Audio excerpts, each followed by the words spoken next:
There we go. Oh yeah. What's up, everybody? Stoner Jesus, stonerjesus.net. Instagram telling some people that I'm live. That's cool. God, I look fucking old. Jesus Christ. This camera is not as my webcam I do my show on is stonerjesus.net and Periscope and Twitch and YouTube and various other places. It's a lot more flattering than this. This camera, I mean, I look, believe me, with the good webcam I do the show on, I really look old. I look older than I am. But now I look super fucking old.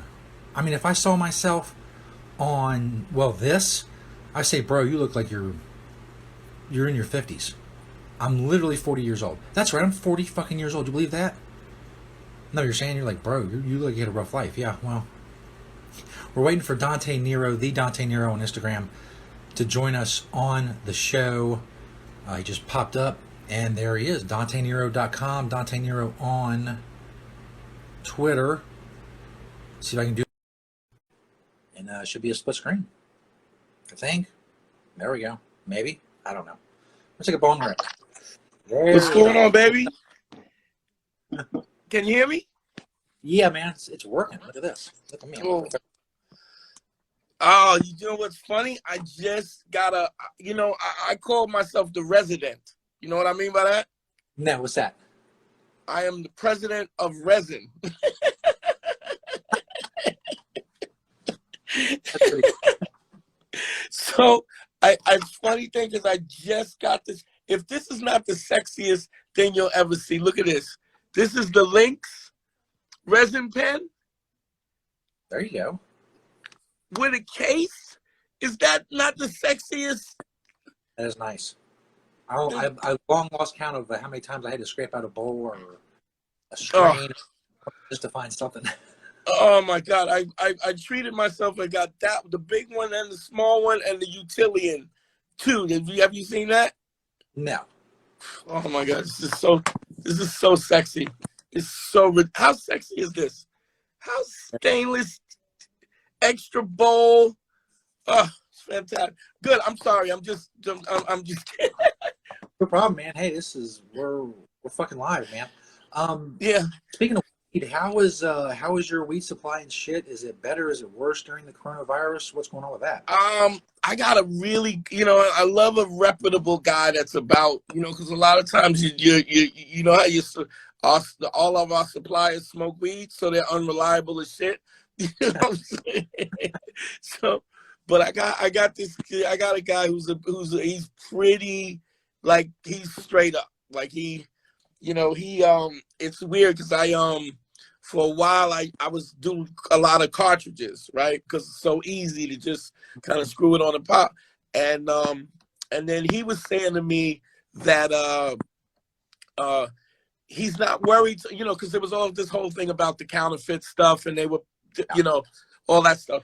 And he said to me, I'm not really as worried about the stuff that they put in the cartridge as much as I'm worried about the cartridge, because supposedly all the cartridges come from China, and so who knows what the regulation is on the plastics or the metals if they're using surgical steel, and then you're using this heating element you got this heating element that's ultimately heating up plastics, maybe poison plastics and other things. And so he stopped selling the cartridges because it's just, you never know. And so I started strictly fucking with shatter and resins and dabs, and I get a battery pen. I just, I drop a little rice ball in, and I'm good. It's.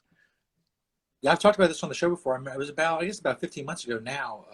We met a guy who we get a lot of cartridges from, and like you said, man, it's really fucking convenient. And, Yeah. And about 6 weeks, I did that, and then I started reading stuff about it, and I noticed that I couldn't pinpoint exactly what it was. It wasn't a specific thing, but overall, I just worse than normal. Yeah. A couple weeks after I stopped them, I was back to what. Yeah. So, and I always think that the extracts were the thing, but I really think if you don't have any regulation about the plastics that they're using and the gaskets and stuff, and that stuff is you could literally be breathing rubber fumes. Yeah. Not You to know. sound or anything, but I don't think the Chinese don't strike me as the type of government that's going to be up to date on that Yeah, kind well, of they shit. don't have to. They don't have to. That's the point. You know what I mean? Like, if you don't have to, I mean, can you imagine if there was no laws and shit? There was a dictatorship. Where the fuck would we be at? Well, we're almost there now, anyway. But that's a whole nother story. So, tell people a little bit about you, man. Man School 202, and all that stuff. What you got going on, especially during all this quarantine? How you passing your time? It's a weird thing. I took a little longer to get on because I do one-on-one consultations and stuff. I've been doing the show. I don't know if you know Patrice O'Neill. Have you ever heard of Patrice? Okay, Absolutely. Patrice was my best friend, and him and I would had these deep philosophical conversations about relationships, women and men, and gender roles and stuff like that. And ultimately, what happened was he was doing a lot of radio at the time, and he basically was doing a show like he was a frequent guest on Opie and Anthony on Celestial Radio and later on Sirius Radio. And he called me up one day. He goes, "Look, you want to get on the radio with me?" And I was like, "Yeah, fuck yeah, I want to get on the radio with you." And he goes, I go, "What are we gonna do?" He goes, "Same shit we do every day when we get on the phone and talk." And I was like, "Okay." So we went on and we started to unravel this whole this whole relationship thing, gender roles and stuff, and what was going on. And we kind of I don't know if you ever heard of the red pill thinking or whatever. But it went, some of it went left, but we were kind of like the grandfathers of that kind of thinking, that kind of equality thinking about how we should be treated in a mating situation. And then when Patrice passed, those episodes, they were called Black Phillip because they used to call Patrice the Black Dr. Phil. So they just called it Black Phillip instead. And we did I think 13 episodes, and then it never picked up. But it went on the internet and it got this huge cult following. I mean, the episodes are still up. And then when Patrice passed, my homage to him was the Beige Phillips show, was because I'm beige, and so it was an homage to him. And then as the show, we've been doing our podcast for 7 years. We're going up on 8 years now. Never missed an episode, every Tuesday for 8 years. And which I think is a feat in itself, just to keep it going. Then we rebranded it earlier this year because I wanted it to be something that was a little more accessible. Because if you don't know the inclination of how we got to Beige Phillip, it's the only way you get to the show is by word of mouth, which is, we have a great following even with that. But Man School was something that you could go, "Oh, let me check this out," Yeah. So we rebranded it, and I have I used to get so many email questions about my relationship and marriages and so on and so forth that they would literally I started charging for consultations, to do one-on-one consultations, because it just got so crazy. And I've been doing that for about 4 years, just where you call me and you can get a phone, tell me what's going on with you and your girl, or what happened, or if you're going through a breakup, or you can't get laid, or you need some game, or whatever it is. I tell you, I worked when I was in my 20s, I worked as a male stripper for 10 years. That was my sole job. And one of the things about that is the only way you can make money is you have to understand how women perceive attraction, which is very distinctly different than how men do. Now, I understand that the fluidity of genders and all that stuff is going on, but what I've even found is the principles will stay the same, masculine and feminine, but the difference is it's dominant and submissive. So even in a gay relationship, there's still the dominant and the submissive, and even in lesbian relationship, there's a dominant. And you find that in every relationship. And so as I've progressed in my thinking, there's an instinctual bed of how we mate as human beings in terms of masculine and feminine, or dominant and submissive, and those things are in place. And then we have what we call what I call the social contract, which is marriage and fidelity and relationships and so on and so forth. And those instincts seep through that that social contract, that those human constructs, and we are trying to act as if those visceral drives have no effect on us, but they do have one effect. I mean, that's why we get jealous. It's the possessiveness. Those are not thinking, emotions. Those are just very visceral emotions. And so when you try to understand both, and you understand that both of those entities, the social contract and that instinct, they sometimes go against each other. To understand that helps you to maintain control and to see what's really going on, so that you don't go into this emotional loop and then you make a decision, because you can't make decisions when you're emotional. I mean, you can't give emotion anytime you give emotion a seat at the table, your decisions are hampered and hindered. So you got to remove that and be objective and use really critical thinking. But if you have emotion, doesn't allow you to do that. And so that was the whole premise of it, making people understand that viscerally you feel these things, but that's not necessarily what's going on, Yeah. So how has coronavirus changed some of this? Because obviously with the contact, face-to-face stuff is kind of. Well, what's interesting is that we don't even know how it's changed yet. You know what I mean? But I would say this: I've been doing more consultations than ever, because what you find, moreover, is that people they don't know what their value is. And so there's so many, I would say the majority of people are in relationships that they really haven't even thought about. And now with the lockup, you're in this person's face 24 hours a day. And so all of the bullshit starts to fall off pretty quickly, And at the root of that, at the root of all of that is, what do you think your value is? You know what I mean? What do you, when you really, I did the analogy, I said, when you're laying on the bed and the ceiling fan is the shadow of the ceiling fan is crossing your face and you're by yourself, you know what you are. You know what you think of yourself. And if you meet a woman, or you're with a woman, she doesn't know you, you know you. You tell her how to treat you. You tell her what your value is based on your voice, your body language, the things you say, the things you don't say. And all of those things read as true to you as anything else. And so you literally are telling them that you're not worthy. Yeah, absolutely. That's some good shit. So the corona thing is just, it's intensified that. The fact that people are together, there's no break. There's nowhere to go, And I'm in New York, so if I'm going to the other room means all you do is you turn.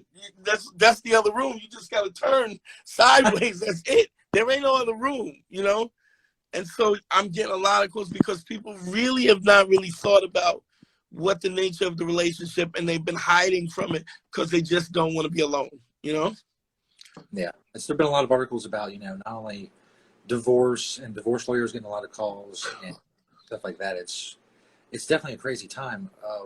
When all this is, when all this is over and things get back to normal, but it'll never probably be. Yeah, I don't think so. I mean, what do you think about that?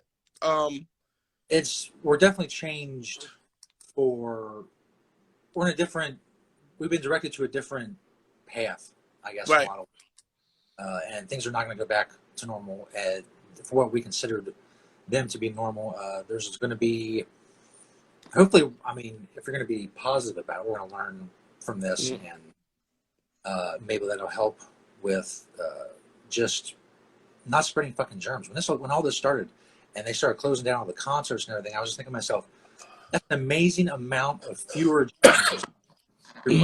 Right. Yeah. Talking now about maybe handshakes are going to go away, and I'm fine with that. I don't need to.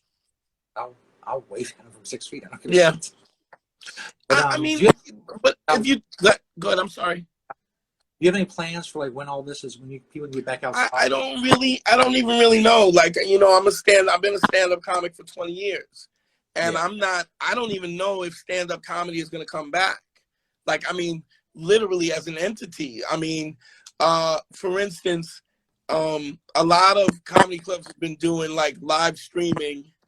They've been doing live streaming with, comics in their house telling jokes. And the comedy is intricately, so I've done a lot of, done some movies and some TV and stuff like that. And people always ask me, what do I prefer? And I love stand-up because it's an instantaneous give back. I tell the joke, you respond, right?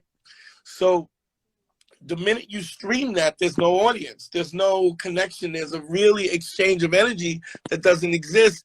And you just can't, I don't know how you get that without real people being in the same room, close together, feeling the energy of the room, because that's what we do as comics. We're moving energy. And if there is no energy, that's one thing. And then there's the other thing is the latency. Like, so even if you had everybody online and I as a performer, I could see everybody's faces in their respective home. I tell a joke comedy has a lot of timing. So I tell a joke, got response back. Now, if I got a 2-second latency, I get no response. And now then they start laughing and I'm on, it just, it really has a lot to do with rhythm. I wonder if they'll ever do that again. So if you have a club that holds 350 people, which is a great packed out show. Yeah. You would have to reduce that number to maybe 50 to maintain the social distancing. So, and a lot of the clubs hold 100 people, 60 people. So what, you would have to reduce that to 6 people in a room? I don't know how we get back from that, Think about, I was watching WWE wrestling, and there's no audience. Yeah. The whole point is the audience. It's the chanting of you suck. Yes, that's all of those. It's the energy of people, that I guess the community of people. And what do we do without the community? And I know you said, I'm good with not shaking people's hands, but that's not really true. There's people that you need that contact with. Can you imagine, one of your idols, I don't know, whoever your idol is, sports or comedy, whatever it is, or acting, and you get a chance to meet De Niro and you can't shake his hand. You know what I mean? Like, it's a weird kind of thing. Everything is changing and becoming very different. And I have no idea how it's going to come back. Yeah. In general, humans are, I'm not one of those people, but most people, they love the contact and being in places with people and feeling that the energy that you're talking about. Right. Most people, they're going to force their way back to that. Maybe not. I don't think they are, because people have died. Like I had 7 people that I knew died from this in different, different scopes of my life, but 7 different people. So you can force back or not. First of all, it's when these people they're protesting, they're protesting to die. You know what I mean? Like, they protesting, and all of that shit is good until you're on the gurney and you can't breathe. Then it changes. I just looked at this. There was this pastor in Virginia. He was like, the COVID, yes, there is COVID, but yes, there's Jesus too. And he had his people come in for Easter. He died. He just died. So it's like, this shit is for real. And here's the thing, what we don't understand. I think it's how many million people died of the Spanish flu in 1911, 1918? We had the Ebola thing. We had the H1N1. We had the SARS, the bird flu, and this is COVID-19. There could be a COVID-20. The new normal is that we will be at the edge of a pandemic every year, that these viruses and germs are evolving as we speak. that changes the whole game. Definitely a lot of people stocking up on things that they never stocked up on before. Obviously, Oh, masks. sure. Yeah. Oh, and I'm not even in a geographical area where it's Right. work is, but I'm, you know, how long it'll go on? It may go on for years and years. I don't mind wearing a mask outside just to give me that extra bit of a buffer because people were, Right. you know, Yeah. distance. That's for sure. Yeah. I mean, it's insane that the whole. I mean, I don't think we're really realizing. A lot of people are going like, "This is happening," and what happens when it ends? And what they don't understand that this changes everything. We used to look when they would show video of China with people with masks on, and we would, it was funny. And this is our new normal. Absolutely.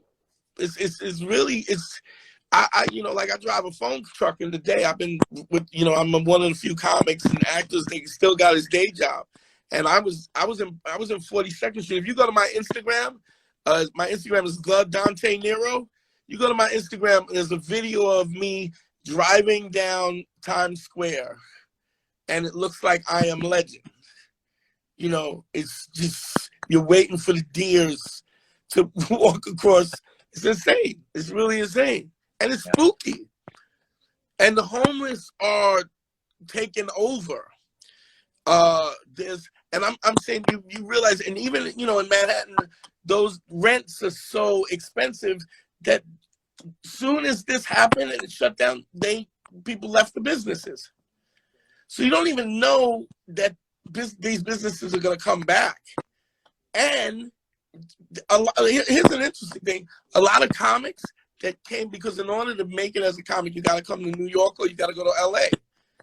All the ones that came from Philly and Florida and Idaho, and they're gone back. They left. Nothing going on, and they don't have enough money to live. It's really, really insane. Devastation, health-wise, economic-wise, it's crazy. Crazy. We'll get out of here, Dante, and let you go. Let people know where they can find you, like online. Everything is Dante Nero, Dante. My Instagram is the Dante Nero. You can follow me on that. And the podcast is Man School 202. Check me out, man. I appreciate you, man. Thank you. Sorry that we had the little mix up that we were supposed to hook up before, but I'm glad we could get it done. Software issues, but hey, we've always got Instagram Live, if nothing else. Absolutely, brother. I appreciate you. Thanks, Dante. Have a good. Belated happy 420. Hey, all right, brother. You. Yeah. Why not? Have a good one.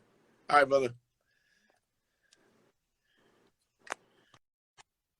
At that, and then he is removed, and I'm still here. Look at me, a fucking professional broadcaster. Although I did knock off my notebook. If you heard that, I'm gonna take one more hit. See, my notebook went my fucking lighter. So now I gotta find that. There's the notebook. There's the pen. I still need a lighter. Hold on. Stand by. There it is. All right. Right at the end. It was going well, and I knocked my fucking notebook off. One more hit. I'm going to play this on the Stoner Jesus show next time we go live in its entirety. If I can figure that shit out, I can save this video and all that. If not, then thanks again to Dante, DanteNero.com. You can find me at stonerjesus.net. Link in the bio. All that good shit. Thanks, everybody. Peace, bitches.